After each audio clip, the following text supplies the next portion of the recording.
नमस्ते मेरे एसएससी की तैयारी करने वाले प्यारे भाइयों। कितनी अच्छी बात हो कि अगर एसएससी के अपकमिंग एग्जाम्स में होने वाले बहुत सारे क्वेश्चंस हम आपको पहले ही करवा दें, क्योंकि ऐसा होता है क्वेश्चंस रिपीट होते हैं। हम हर एक पेपर को एनालाइज करते हैं और उसमें से टेस्ट बनाते हैं और आपको क्वेश्चन सॉल्व कराते हैं मेरे भाई। और मैं कह रहा हूं कि पेपर में यही सवाल आपको सीधे सीधे धरे मिलेंगे। जब बच्चा कोई तैयारी शुरू करता है, सिलेबस कंप्लीट करता है, उसके बाद प्रैक्टिस करने के लिए बच्चे को मटेरियल चाहिए। और गणित में जो मैं स्पीड टेस्ट करा रहा हूं, इससे बढ़िया प्रैक्टिस का सोर्स कोई दूसरा नहीं है ना। तो डेली आप लाइव टेस्ट अटेम्प्ट करो एप्लीकेशन पे जाके 15 मिनट के टाइमर में, और आप फिर उसका वीडियो सॉल्यूशन देखो। आज हम स्पीड टेस्ट 24 सॉल्व करेंगे। एप्लीकेशन सब बच्चे फोन में डाउनलोड कर लीजिए। यहां पर मैथ्स का, रीजनिंग का स्पीड टेस्ट हो रहा है, बहुत ही रेलेवेंट एग्जाम ओरिएंटेड टेस्ट, ठीक है बच्चों।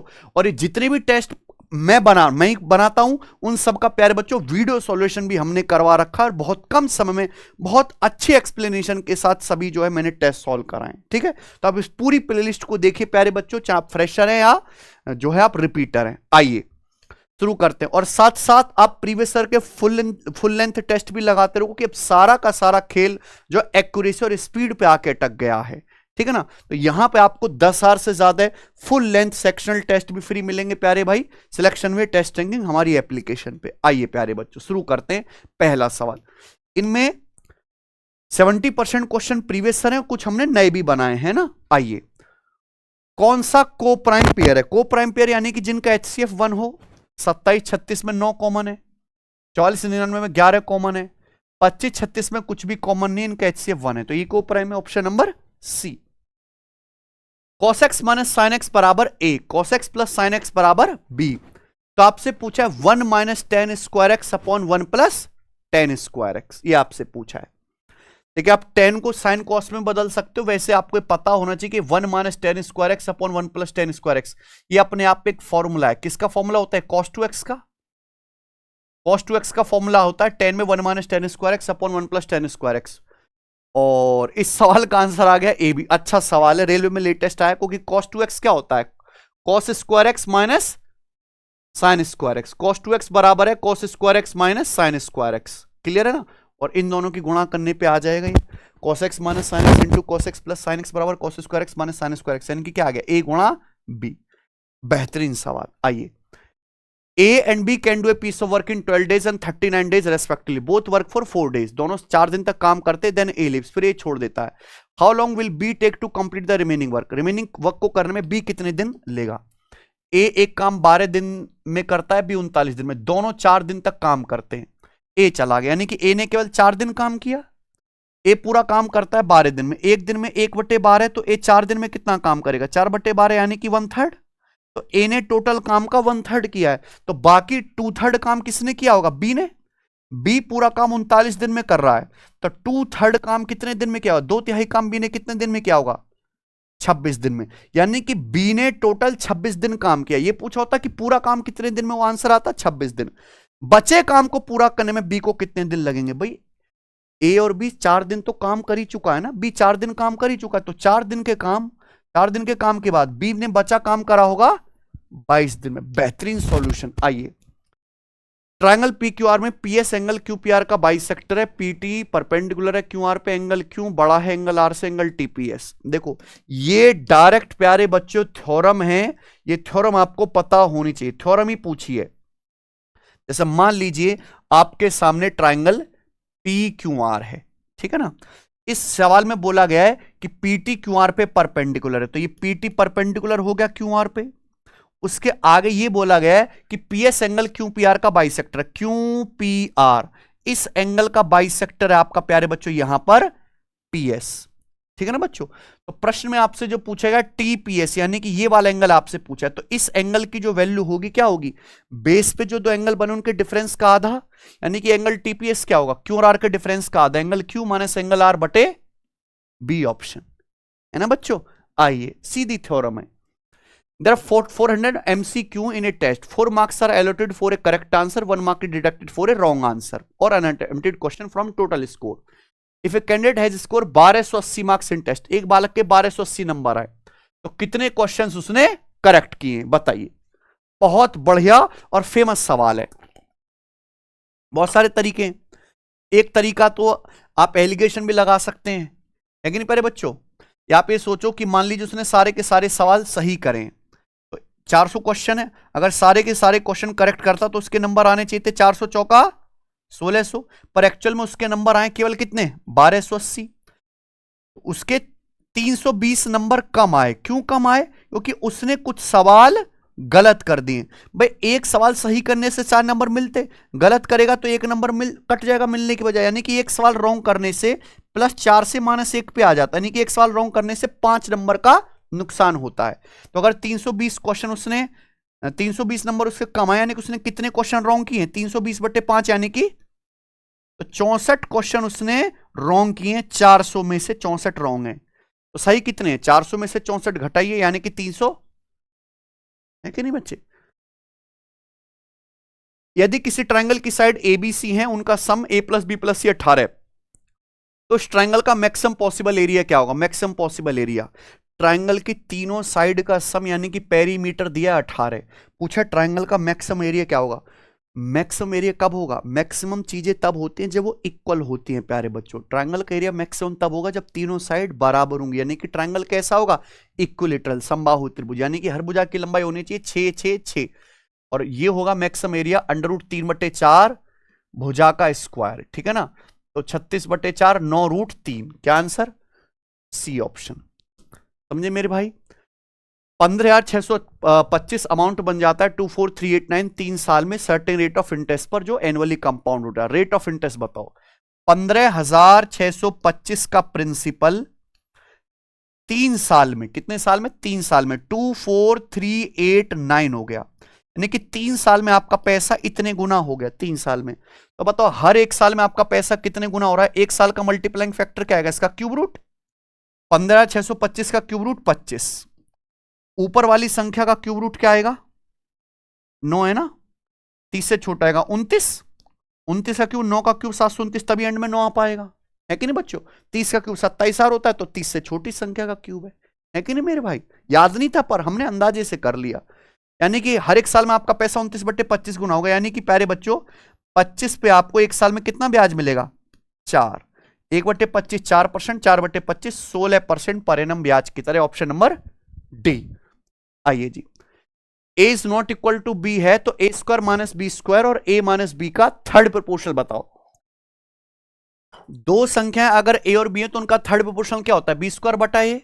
तो इन दोनों का थर्ड प्रोपोर्शनल क्या आएगा? a - b का होल स्क्वायर बटे a² - b²। नीचे जो a² - b², इसका मतलब क्या होता है? a - b गुणा a + b, तो ऊपर नीचे से a - b कट जाएगा, ऊपर बचेगा a - b और नीचे बचेगा a + b। तो ये तो बहुत आसान सवाल था। ऑप्शन नंबर बी बताओ। In triangle ABC D and E are 2 points on side AB and AC such that D each parallel to BC। ठीक है, AD से DB का रेशियो 5:9 है। तो आपके सामने प्यारे बच्चों एक ट्राइंगल है ABC, D each parallel to BC है। इस तरीके से बना लेते हैं। ये ट्राइंगल है ABC, ठीक है। अब एक लाइन खींची गई है इस तरीके से, ये वाली जो लाइन DE है ये BC के पैरेलल है ना। DAB पर है, EAC पर है, ठीक है। AD से DB का रेशियो 5:9 है। AD और नीचे DB, इनकी लंबाई का रेशियो 5:9 है। बोला है BC 12.6 है, तो DE की लंबाई बताओ। दो ट्रायंगल दिखाई दे रहे हैं छोटे बड़े दोनों क्या सिमिलर। सिमिलर ट्रायंगल में अगर ये साइड 5 यूनिट है तो ये पूरी साइड कितनी है? 5 + 9 14 है। तो करस्पॉन्डिंग साइड का रेशियो 5:14 है, तो DE से BC का रेशियो भी कितना आएगा? 5:14। यहां पे BC की लंबाई दे रखे 12.6 सेंटीमीटर, कितने गुना? 14 निम्न 126.9 गुना। तो आपसे पूछा क्या? D की वैल्यू भी 5 का 0.9 गुना आ जाएगी, यानी कि 4.5 सेंटीमीटर। Option number A. बिल्कुल सरल सवाल, कुछ भी नहीं है। बताइए, surveillance camera is placed at the edge of circular campus if it captures an angle of 30 degree across two point on the perimeter, what the angle subtended at the centre? Centre बनेगा 60 degree. Circular camera है, perimeter यानी कि circumference पे 30 degree बना रहा है, तो centre पे डबल बनाएगा 60 डिग्री। कुछ भी नहीं है कि नहीं बच्चों? बिल्कुल सीधा सवाल। आइए, कॉटे प्लस कॉसे बराबर पी, कॉटे माइनस कॉसे बराबर क्यू, तो कौन सा रिलेशन करेक्ट है? Very very very very important सवाल। वैल्यू पुटिंग भी कर सकते हैं पर पूरा जानिए। ये कॉट कॉस है, कॉट कॉस की जगह टेन साइन होता तो भी सेम सवाल बनता प्यारे बच्चों। हमेशा इस सवाल का आंसर आता है P square minus Q square बराबर 4√p/q, 4√p/q, यानी कि ऑप्शन नंबर सी है ना। कॉटे प्लस कॉसे पी है, कॉटे माइनस कॉसे क्यू है, तो रिलेशन होता है कॉट कॉस में ये वाला, cot square A minus cos square A बराबर cot square A into cos square A, cot square A into cos square A, यानी कि कॉटे इंटू कॉस ए का whole square. Same relation tan sine में होता है, tan square A minus sine square A बराबर tan square A into sine square A. अब cot square A minus cos square A कैसे आएगा? इनकी गुणा, कॉटे plus cos A into कॉटे minus cos A, cot square A minus cos square यानी कि P Q है कि नहीं प्यारे बच्चों। हमें निकालना है कि कॉट इंटू कॉस ए, कॉट इंटू कॉस कैसे आएगा बताइए। अगर आप इनका स्क्वायर घर के घटा दो, पी स्क्वायर में से क्यू स्क्वायर घटा दो प्यारे बच्चों, तो बताओ क्या आएगा? भाई कॉटे प्लस कॉसे का होल स्क्वायर में से कॉटे माइनस कॉसे का होल स्क्वायर घटाएंगे तो क्या आएगा? 4 कॉटे इंटू कॉसे। ए प्लस बी स्क्वायर में से अगर आप ए माइनस बी के स्क्वायर घटाएंगे तो 4a भी आएगा कि नहीं? ठीक है ना बच्चों, कोई दिक्कत? तो कॉटे प्लस कॉसे के होल स्क्वायर में से कॉटे माइनस कॉसे का होल स्क्वायर घटा देंगे, दिमाग में होना चाहिए। तो यहां से कॉटे इंटू कॉसे कितना आएगा? P square minus Q square बटे 4, ये 4 आ गए प्यारे बच्चों, ठीक है ना। तो बहुत डिटेल में मैंने आपको बताई, आएगा P square minus Q square बटे 4, कॉट इंटू कॉस इसका होल स्क्वायर, दोनों तरफ से अंडर रूट लेंगे तो क्या आएगा? रूट पी क्यू, ये रूट पी क्यू, 4 इधर आ जाएगा, 4√pq बराबर हो जाएगा P square minus Q square, यही है ना। पे 4 को लिख दिया √16, ठीक है ना बच्चों। तो बहुत इंपॉर्टेंट सवाल है, सेम 10 साइन में बनता है। टू सर्कल एक दूसरे को एक्चुअली टच करते हैं एम पर, P Q direct common tangent है दोनों सर्कल की, ठीक है। मान लीजिए किस तरीके से दो सर्कल हैं, ये हो गया, ये दोनों सर्कल एक दूसरे को यहां पॉइंट एम पर टच करते हैं एक्सटर्नली। पी क्यू जो है इनकी डायरेक्ट कॉमन टेंजेंट है, तो ये पी क्यू क्या होगी? इनकी डायरेक्ट कॉमन टेंजेंट जो सर्कल को पी और क्यू पे यहां पे टच कर रही है। P and Q are point of contact, ठीक है, पी और क्यू स्पर्श बिंदु है। एंगल एम क्यू 52 डिग्री एम क्यू पी पूछा है, तो ये दिया एम पी क्यू और आपसे पूछा है एम क्यू पी। ये वाला एंगल आपको 52 डिग्री दिया है और आपसे एम क्यू पी ये वाला एंगल पूछा है, सही है। बताओ, दो सर्कल अगर एक दूसरे को एक्सटर्नली टच करते हैं पॉइंट एम पर, ये डायरेक्ट कॉमन टेंजेंट है, यहां पर टच कर रहे तो सीधी थ्योरम है ये एंगल हमेशा 90 डिग्री का होगा, ये हमेशा 90 डिग्री का राइट एंगल ट्रायंगल बनेगा, ये थ्योरम है। ये 90 52 तो कितना बचा? 38 डिग्री है ना, इन दोनों का सम भी 90 होना चाहिए, तो 38 डिग्री, ऑप्शन नंबर ए। आइए, टाइपिंग की एक दुकान में दिनेश 9 दिन में किताब की टाइपिंग पूरी कर सकता है, अमित 8 दिन में पूरा कर सकता है। एक साथ मिलकर काम को पूरा करने में कितने दिन लगेंगे? एक x दिन में करता है, एक दूसरा y दिन में, दोनों मिलकर करेंगे x गुणा y बटे x प्लस y दिन में, यानी कि 9 गुणा 8 72 बटे 9 प्लस 8 17 दिन में, 72 बटे 17 आएगा, 17 चौका 68, अभी 4.23 अप्रोक्स 4.23, ठीक है, सीधा कॉन्सेप्ट है। Diagonal of a rhombus are mutually perpendicular and bisect each other, one diagonal is 10 centimetre longer the other, एक डायगोनल की लंबाई दूसरे से 10 सेंटीमीटर ज्यादा है। रोम्बस का एरिया 600 है, रोम्बस का पेरीमीटर बताइए। रोम्बस बहुत इंपॉर्टेंट फिगर है, ये होता है रोम्बस प्यारे बच्चों, जिसकी चारों भुजाएं बराबर होती हैं और आमने सामने की साइड पैरेलल होती है। रोम्बस की खास बात यह है कि ऑल साइड इक्वल है बच्चों, क्या है? ऑल साइड इक्वल हैं और दोनों डायगोनल जो हैं एक दूसरे को 90 डिग्री के एंगल पर बाइसेक्ट करते। एक डायगोनल दूसरे से 10 सेंटीमीटर लंबा है, एरिया 600 है। आप बताओ रोम्बस का एरिया क्या होता है? 1/2 डायगोनल का प्रोडक्ट, यही होता है ना, बराबर 600, तो यानी कि दोनों डायगोनल का प्रोडक्ट कितना आ जाएगा? दिमाग में लिख सकते थे 1200, तो दोनों डायगोनल्स का प्रोडक्ट 1200 है और एक डायगोनल दूसरे से 10 सेंटीमीटर लंबा है, यानी कि डायगोनल की लंबाई का डिफरेंस कितना है? 10, गुणा करके 1200 आना चाहिए और डिफरेंस 10 होना चाहिए। 40-30 कोई अंधा भी सोच सकता है, 40 गुणा 30 1200, 40-30 का अंतर 10 है, एक दूसरे से 10 सेंटीमीटर लंबा है, तो एक डायगोनल 40 है, तो आधा आधा हो जाएगा 20-20, दूसरा 30 है तो आधा आधा हो जाएगा 15-15, है ना। तो बताओ ये क्या आएगा, 15 20 25 ट्रिपलेट, रोम्बस की साइड क्या आ गई 25, है ना, चित्र बनाने की जरूरत नहीं थी वैसे तो। पेरीमीटर क्या आएगा 25 का 4 गुना 100 सेंटीमीटर। बताइए एक कमरे की लंबाई चौड़ाई ऊंचाई 21 12 16 है, उस कमरे में रखी जाने वाली सबसे बड़ी छड़ की लंबाई क्या है, लॉन्गेस्ट रोड। कमरा मतलब घनाभ, क्यूबॉइड, सबसे लंबी रोड किसके अंदर आएगी, क्यूबॉइड का डायगोनल क्या आएगा, √L² plus B square plus H², √21 का स्क्वायर प्लस 12 का स्क्वायर प्लस 16 का स्क्वायर। 12 16 20 ट्रिपलेट, 20 21 29 ट्रिपलेट, 29 मीटर, है ना। सारा का सारा खेल क्या है, ट्रिपलेट का। आइए प्यारे बच्चों, the line segment joining the mid point of the adjacent side of a quadrilateral must be. किसी क्वालिटरल की एडजेसेंट साइड सभी भुजाओं के मिड पॉइंट को ज्वाइन करने से जो क्वालिटरल बनेगा वो क्वालिटरल क्या होना चाहिए, पैरेललोग्राम। क्या होगा, पैरेललोग्राम, समांतर चतुर्भुज। किसी भी क्वालिटरल की चारों साइड के मिड पॉइंट को मिलाने से जो भी क्वालिटरल बनेगा वो गारंटी से हमेशा एक पैरेललोग्राम होगा ही होगा, है ना। किसी भी क्वालिटरल के भुजाओं के मिड पॉइंट को मिलाने से जो नया क्वालिटरल बनेगा वो हमेशा पैरेललोग्राम तो होगा ही होगा। बाकी और कुछ भी बन जाए कोई दिक्कत नहीं, लेकिन पैरेललोग्राम तो है ही है, ठीक है ना। आइए, ए सबसे छोटा स्मॉलेस्ट पॉजिटिव इंटीजर है and the number is divisible by 9, find the value of 17:3a + 5। ए निकालना पड़ेगा, 17 इंटू 17 का मल्टीपल होगा, ये आंसर है। बाकी कोई नंबर कट रहा है क्या 17 से, नहीं, कोई 17 से नहीं कट रहा है कि नहीं मेरे भाई, कोई तकलीफ।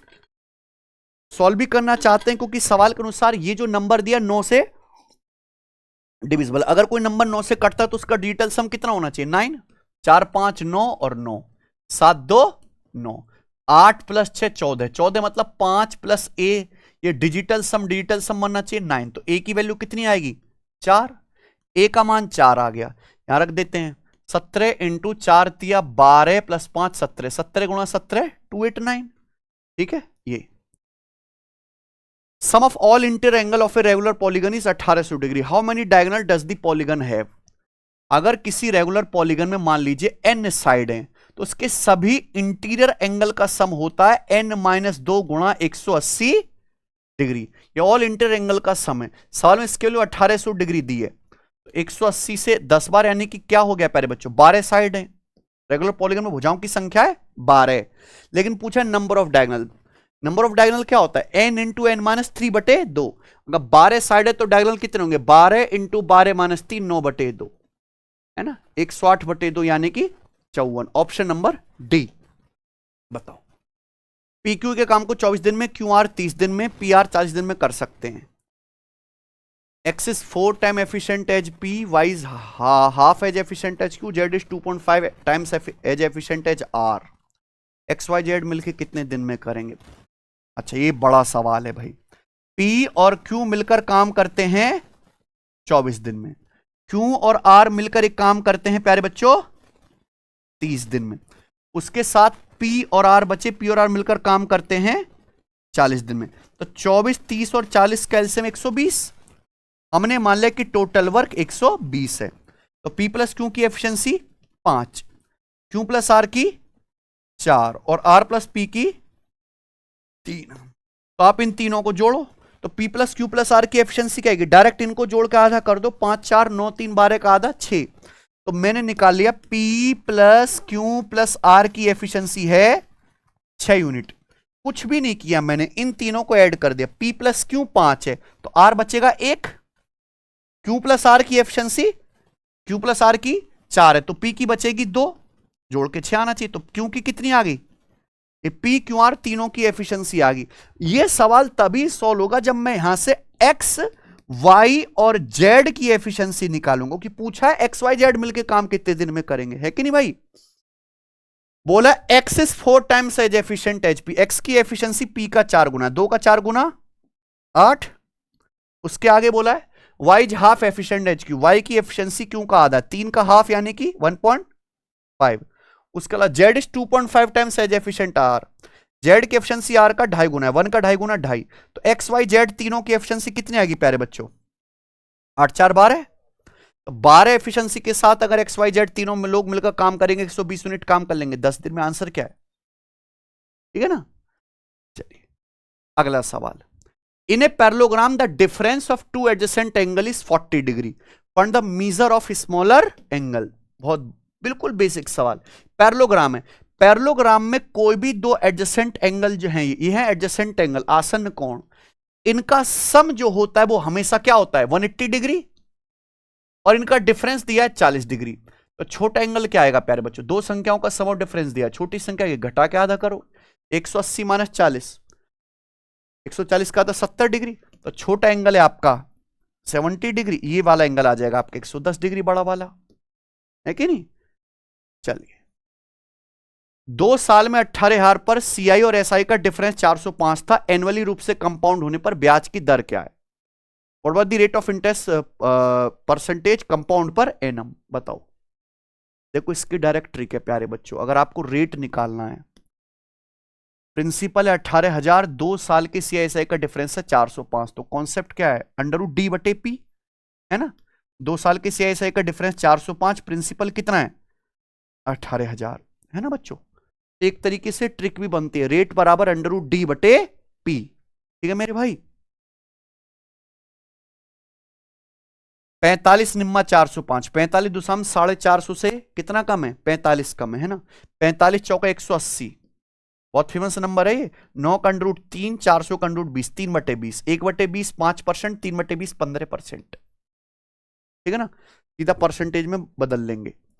Cosec 2a plus cot 2a का सिंप्लीफाइड वर्जन क्या है ये बताइए। Cosec 2a plus cot 2a, आप यहां पे वैल्यू पुटिंग भी कर सकते हो, या साफ दिखता है कॉसेक का मतलब 1/sin, कॉट का मतलब cos/sin, तो क्या आ गया ये 1 plus cos 2a upon 1 plus cos 2a upon sine 2a, और इसको तो सॉल्व करना सबको आता है। एक्चुअली यहां पे प्रॉब्लम क्या है कि एंगल ए में है ना, 1 प्लस कॉस 2a क्या होता है 1 प्लस कॉस 2a का मतलब 2 कॉस स्क्वायर है, 1 minus cos 2a 2 sine square है, समझे ना प्यारे बच्चों। तो 1 plus cos 2a 2 cos square है, कॉस 2 की जगह रख देंगे 2 कॉस स्क्वायर है -1, साइन 2a का मतलब क्या होता है 2 साइन ए, 2 साइन ए कॉस है ना, ये कट गया, कॉस से कॉस कट गया, कॉस बटे साइन कॉट है। तो अगर आपको फॉर्मूलों की अच्छी समझ है ना, तो आप जल्दी कर पाओगे, आपको वैल्यू पुटिंग पे जाना नहीं पड़ेगा। A can do 1/3 work in 15 days, B can do 75% work in 18 days, C can do same work in 36 days. B and C work together for 8 days. In how many days A alone can complete the remaining work? A 1/3 काम 15 दिन में करता है, तो A पूरा काम कितने दिन में करेगा 15 या 45 दिन में, है ना। B 75% काम 18 दिन में करता है, तो बचा 25% काम करेगा 6 दिन में, तो पूरा 100% काम B करेगा 24 दिन में, निकाल लिया ना, B पूरा काम 24 दिन में। C तो सेम वर्क करता है 36 दिन में। बोला B और C ने साथ में 8 दिन तक काम किया, B पूरा काम 24 दिन में करता है, B 8 दिन में कितना काम करेगा 8/24 यानी कि 1/3। C पूरा काम 36 दिन में करता है, एक दिन में 1/36, तो C 8 दिन में कितना काम करेगा 8/36, ठीक है। या फिर 4 से काट लेते हैं 2/9, तो यानी कि 1/3 प्लस 2/9 कितना आएगा 3/9 प्लस 2/9 5/9। तो मैं कह सकता हूं B और C ने मिलकर कितना काम किया, तो बचा काम कितना, टोटल 1 होता है, 1 में से 5/9 हो गया, बचा काम है 4/9, है ना। इस बचे हुए काम को कौन करता है ए पूरा काम करता है 45 दिन में, तो ए 4/9 काम कितने दिन में करेगा 9 पंजे 45 यानी कि 20 दिन में। ऑप्शन क्या है, कोई एल्सियम फेल्सियम पे आपको जाने की जरूरत नहीं है कि नहीं, मस्त तरीके गजब के सीखो। Cost of an article was decrease by 7%, number of article sold was increase by 20%, what were the effect on the revenue, revenue पे कमाई पे कितना फर्क पड़ेगा। एक आर्टिकल का कॉस्ट 7% घट गया और आर्टिकल की सेल 20% बढ़ गई, number of article sold. Revenue क्या होता है आर्टिकल का प्राइस इंटू आर्टिकल की सेल, है कि नहीं, गुणा है ना बीच में, तो रेवेन्यू पे कितना फर्क पड़ेगा, ये प्राइस 7% डिक्रीज हुआ है और जो है नंबर ऑफ आर्टिकल सोल्ड 20% बढ़े, -7 और 20 का सक्सेसिव, तो -7 और 20 का सक्सेसिव क्या आएगा -7 + 20 और -7 × 20/100, 100%। ये आ गए प्यारे बच्चों, दिमाग में करना था। तो 13 माइनस 1.4, 13 माइनस 1.4 ये आएगा ना, तो कितना आना चाहिए? 11.6% पॉजिटिव आएगा ना। 13 में से 1.4 घटाएंगे, 11.6% पॉजिटिव आ रहा है तो इंक्रीज हुआ, डिक्रीज वाले आंसर तो है ही नहीं। ये बच्चों आखिरी सवाल, 50 स्टूडेंट की क्लास में the marks of 49 students are given and their average marks are 70। 50 student की क्लास है, उसमें 49 स्टूडेंट के एवरेज मार्क्स हैं 70। The teacher then added the marks of the 50th student and the new average become 71। अगर जो last बच्चा है 50वां बच्चा, उसके मार्क्स भी टीचर ऐड करता है तो एवरेज हो जाता है 71। तो पूछा है 50th स्टूडेंट के मार्क्स क्या है, जो 50th स्टूडेंट है ना बच्चे, उसके मार्क्स क्या है। 50 बच्चे क्लास में, 49 बच्चों का एवरेज है 70। अब लास्ट बच्चा शामिल करते हैं, एवरेज हो जाता है 71। एवरेज 70 से 71 हो गया, एवरेज कितना बढ़ गया? 1। एवरेज 1 बढ़ गया लास्ट बच्चे के मार्क्स जोड़ने से, पूरी क्लास का एवरेज 1 बढ़ेगा। कितने बच्चों का? 50 बच्चों का। 50 बच्चों का एवरेज 1 बढ़ गया, यानी कि टोटल कितना बढ़ा? 50 बढ़ा। तो यानी कि 50वें बच्चे के मार्क्स क्या होंगे? 70 से 50 ज्यादा 120। शिफ्टिंग मेथड खत्म प्यारे बच्चों, है ना। बढ़िया टेस्ट था, तो अच्छे बेहतरीन क्वालिटी के सवाल करा तो शानदार सॉल्यूशन की, हर बच्चा समझे, हर बच्चा करे, हर बच्चा सीखे। इसी तरीका कंपाइलेशन आपको डेली मिलता रहेगा, तो आप चैनल को सब्सक्राइब करो, डेली सीरीज को फॉलो करो। अगर आप प्रैक्टिस में कमजोर है, नहीं पकड़ पा रहे, तो भैया आपको फिर पढ़ना पड़ेगा। सिलेक्शन वे एप्लीकेशन पर हम मैथ स्पेशल बैच में सब कुछ सिखाते हैं, बेसिक से हाई लेवल तक। आप इसको ज्वाइन कर सकते हैं। बहुत बहुत धन्यवाद मेरे भाई वीडियो देखने के लिए। बाय।